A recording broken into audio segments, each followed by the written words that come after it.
Well, I do truly hope all of you have had an amazing Thanksgiving surrounded by friends and family, but the winds of change have arrived here in South Florida. In fact, take a look at the current winds and the direction across the area. They've now picked up to anywhere from 9 to 16 miles per hour, now blowing in from the north and northwest. And why is that? Well, that's because we have that cold front that moved through today, and behind it, this area of high pressure that's going to help to usher in cooler and drier conditions all the way down into Florida and, more importantly, South Florida as we head into your Black Friday and the holiday weekend. Now, we are going to have a few changes in store. In fact, I don't see us being entirely dry throughout the upcoming weekend, but I think in comparison to today, we will be trending a lot drier. Here's the setup that we have. The cold front now pushing past Miami and moving down toward the south. That's where all the activity is on the radar. We're going to be left with a quiet start tomorrow morning, but a chilly one. Look at this. Temperatures tumble overnight into the mid to upper 50s for Broward County.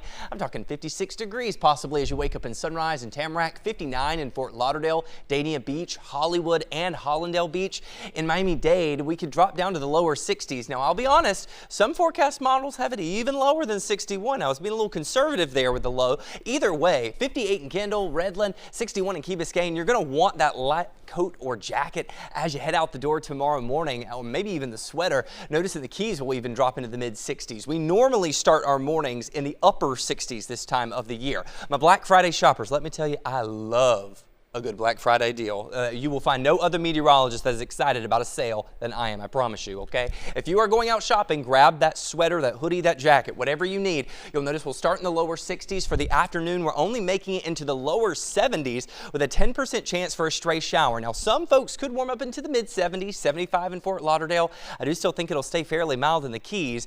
Area-wide, this will be below average for us. We normally sit at around 80 degrees. Now, something that is also not going to help us out a lot is going to be the winds, okay? Those are going to stay elevated not only throughout the day tomorrow, but also in Saturday, where we'll see gusts around 25 miles per hour. So that will come with a little bit of a bite with it as you step outside in the morning for those dog walks or maybe even that jog to kind of burn off those Thanksgiving calories.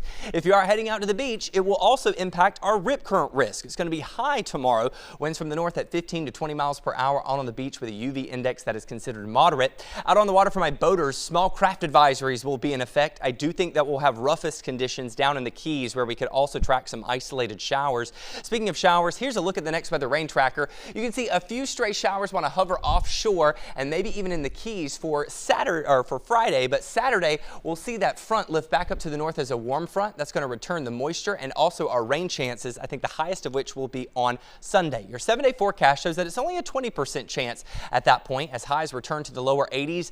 As we look ahead to next week, we'll see highs a little bit warmer than average in the lower to mid 80s with very isolated shower chances overall.